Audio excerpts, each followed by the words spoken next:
విజయవాడ ప్రజల కష్టాలను చూసి గుండె తరుక్కుపోతుంది.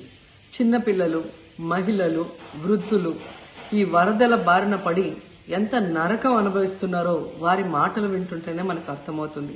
కనీసం చిన్నపిల్లలకి పాలు అందటం లేదు, రోజుల తడబడి తాగేదానికి నీళ్లు అందటం లేదు.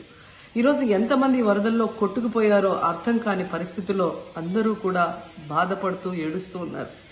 నిజంగా ప్రజలు ఇన్ని కష్టాలు పడటానికి, ఇంతమంది ప్రాణాలు పోవటానికి ఈ రాష్ట్ర ప్రభుత్వం కారణం కాదని నేను అడుగుతున్నాను. ముఖ్యంగా మంత్రుల విహారయాత్రలు, హాలిడేస్ ఎంజాయ్ చేయడంలో ఉన్న చిత్తశుద్ధి రాష్ట్ర ప్రజల మీద లేదు అని నేను గట్టిగా చెప్పగలను. ఇదేదో నేను విమర్శించడానికి చెప్పటం లేదు. 28వ తేదీనే 30వ తేదీలో వర్షాలు రాబోతున్నాయని చెప్పి వాతావరణం సమాచారం ఇవ్వటం జరిగింది ప్రభుత్వానికి. అయినా కూడా ముఖ్యమంత్రి గాని, మంత్రులు గాని ఎటువంటి సమీక్షలు చేయకుండా, ప్రజల్ని అప్రమత్తం చేయకుండా నిర్లక్ష్యం వహించడం వల్లే ఈరోజు ఇన్ని లక్షల మంది వరద నీళ్ళల్లో మునిగిపోయారు. ఇంతమంది ప్రాణాలు పోగొట్టుకున్నారు. ఎంతమంది తిండి లేక, కరెంటు లేక, తాగునీళ్లు లేక, పసిబిడ్డలకి పాలు లేక ఎంత అవస్థలు పడుతున్నారో మనం అందరం కూడా గమనిస్తున్నాం. నిజం, చంద్రబాబు నాయుడు గారి ఇంటికి 3 కిలోమీటర్ల దూరంలోనే ఇంత పెద్ద విపత్తు జరిగినా ప్రజల్ని కాపాడలేకపోయారు అంటే ఇది రాష్ట్ర ప్రభుత్వం, రాష్ట్ర ముఖ్యమంత్రి వైఫల్యం కాదని నేను అడుగుతున్నా. ఈరోజు కరకట్టు మీదున్న అక్రమ కట్టడాలని కాపాడటం కోసమే విజయవాడని ప్రజల్ని ముంచేశారు అనటంలో నిజం లేదా అని నేను అడుగుతున్నా. గంట ముందు ప్రజలకు చెప్పినా వాళ్ళు ముంపు బారిన పడేవారు కాదు. వాళ్ళని అప్రమత్తం చేసి ఒక సేఫ్ అయిన ప్లేస్కి పంపించున్నా ఈరోజు ఇన్ని లక్షల మంది, దాదాపుగా 3 లక్షల మందికి పైగా 4 రోజుల పాటు కరెంటు లేకుండా, తిండి లేకుండా, చిన్న బిడ్డలకి పాలు లేకుండా ఈ విధంగా నీళ్లలో మునిగి అవస్థలు పడాల్సిన అవసరం లేదు. దురదృష్టం ఏంటంటే ఈ రాష్ట్ర ముఖ్యమంత్రి నుంచి మంత్రుల వరకు ఎప్పుడు ఫ్రైడే వస్తుందా, ఎప్పుడు హైదరాబాద్కి వెళ్దామా, లేదా ఎప్పుడు విహారయాత్రలకు వెళ్దామా అని ప్లాన్ చేసుకోవడంలోనే చిత్తశుద్ధిగా ఉన్నారనేది ఈ 5 రోజులు మీరు చూస్తే మీకే అర్థమవుతుంది. 30వ తేదీ భారీ వర్షాలు వస్తాయని ముఖ్యమంత్రి గారికి, మంత్రులకి 28వ తేదీనే వాతావరణ శాఖ సమాచారం అందించినా ఎటువంటి సమీక్షలు లేదు, ఎటువంటి ముందస్తు జాగ్రత్తలు లేదు, ప్రజల్ని కాపాడాలన్న చిత్తశుద్ధి లేదు అనేది స్పష్టంగా అర్థమవుతుంది.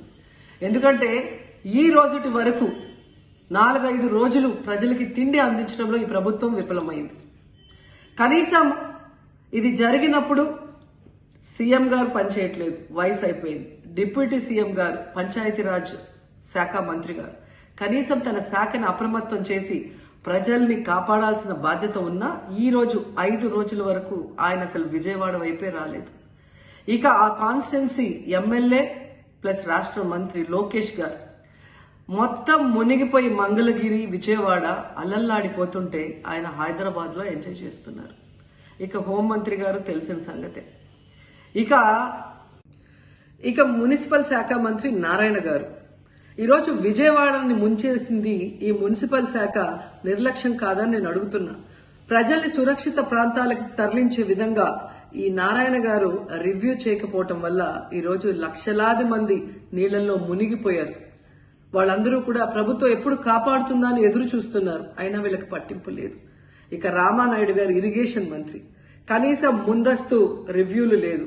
కనీసం వరదలు వచ్చి ప్రజలు మునిగిపోతుంటే బోట్లను కూడా కొనుగోలు చేసో రెంట్కి తీసుకొని ఆ ప్రజల్ని తరలించే కార్యక్రమం ఆయన కూడా చేయలేదు.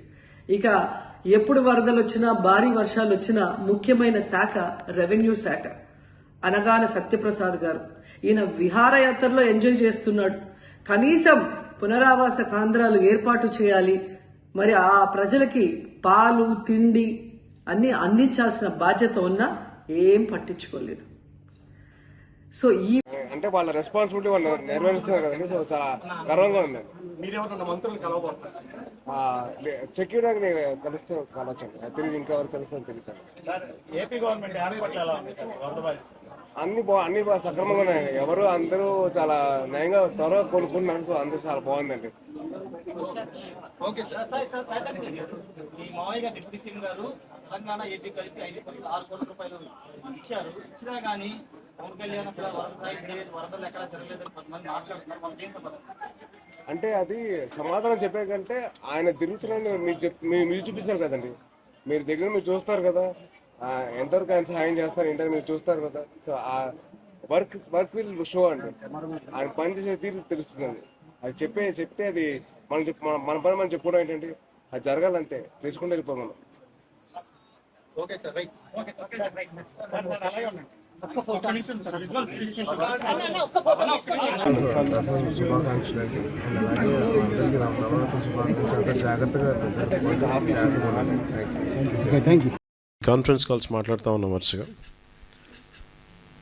అన్ని జిల్లాలు మన పిఆర్ మిషన్ అందరితో కూడా మాట్లాడి, అధికారులందరితో కూడా మాట్లాడి క్షేత్రస్థాయిలో ఏం చేయాలి వీటన్నిటి మీద ఒక రిపోర్ట్, అలాగే proper directions principal secretary, honourable principal secretary Shri Shashibhushan garu, అలాగే పంచాయతీరాజ్ డైరెక్టర్ శ్రీ కృష్ణతేజ్ గారు లీడ్ చేశారు. ఇందాక మాట్లాడుతూ ఉంటే ఒక బ్యూటిఫుల్ ఫోటోగ్రాఫ్ వచ్చింది.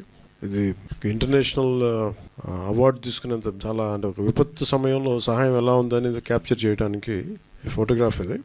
డ్రోన్ ఒక 8 కేజీల ఫుడ్ ప్యాకెట్ని ఎట్లాగా అది వాళ్ళకి అందజేస్తుంది అనేది, ఆల్మోస్ట్ మోకాళ్ళు నడుము లోతు నీళ్ళల్లో ఆ డ్రోన్ ఎలా పనిచేస్తున్నాయి అనేది జస్ట్ చూపించడానికి ఇది. మేము వచ్చి 100 రోజులు కూడా కాలేదు. చాలా ఛాలెంజెస్ మధ్యలో, ఆర్థికమైన ఇబ్బందులుండి, ఇలాంటి పరిస్థితుల్లో చాలా సమర్థవంతంగా రాష్ట్ర ప్రభుత్వం, అధికార యంత్రాంగం పనిచేయడానికి ఇది చాలా బలమైన తార్కాణం. అది గౌరవ ముఖ్యమంత్రి శ్రీ చంద్రబాబు గారి అనుభవం ఇలాంటి విపత్తు సమయంలో చాలా బలంగా తెలియజేస్తూ ఉంది, మనకి చూపిస్తూ ఉంది. అలాగే 2014-19లో కూడా ఆయన ముఖ్యమంత్రిగా ఉన్నప్పుడు హుద్ తుఫాన్ డిజాస్టర్ మేనేజ్మెంట్ కూడా ఎంత బాగా చేశారో తెలిసిందే. ఆ టైంలో కూడా నేను ఒక 50 లక్షల రూపాయలు డొనేషన్ ఇవ్వడం జరిగింది. నిన్న కూడా ఒక 1 కోటి రూపాయలు డొనేషన్ ఇవ్వడం మనం ప్రకటించడం జరిగింది. త్వరలోనే అది ఆయన చేతికి అందజేస్తాను, సీఎం రిలీఫ్ ఫండ్కి. మెయిన్ ఇది అందరూ మాట్లాడుతున్నట్టుగా ఇది బుడమేరు పరివాహక, మనకి దీనివల్ల ఇంత విపత్తు సంభవించింది, విజయవాడకి శాపంగా మార్చినాయి అని. నిన్న అంటే ఒకటి, ఈజీగా ఏ ప్రభుత్వాన్ని తిట్టేయడం చాలా తేలిక. గతంలో కూడా చూస్తే మనం పోయినసారి కూడా వైసీపీ ప్రభుత్వం ఉన్నప్పుడు నేను చాలాసార్లు మాట్లాడినప్పుడు చాలా ఒక నియమాలతో, నియంత్రణతోనే మాట్లాడేవాడిని. అలాగే మీ దృష్టికి ఏం తీసుకొస్తున్నానంటే, బుడమేరు పరివాహక ప్రాంతంలో దాదాపు 90% ఆక్రమణలు ఉన్నాయి. ఈ ఆక్రమణలే బుడమేరుకి మన విజయవాడకి శాపంగా మార్చేసినాయి ఇవన్నీ. ఇప్పటికీ కొన్ని ప్రాంతాల్లో ఆక్రమించిన ఇళ్ళు, ఆ ప్రాంతాల్లో ఇల్లు నిర్మించారు. తర్వాత నిర్మించిన ఇళ్ళకి అవుట్ఫుల్ డ్రైన్స్ లేకపోవడం, వరద ఎటు వెళ్తుందో తెలియక అది విజయవాడ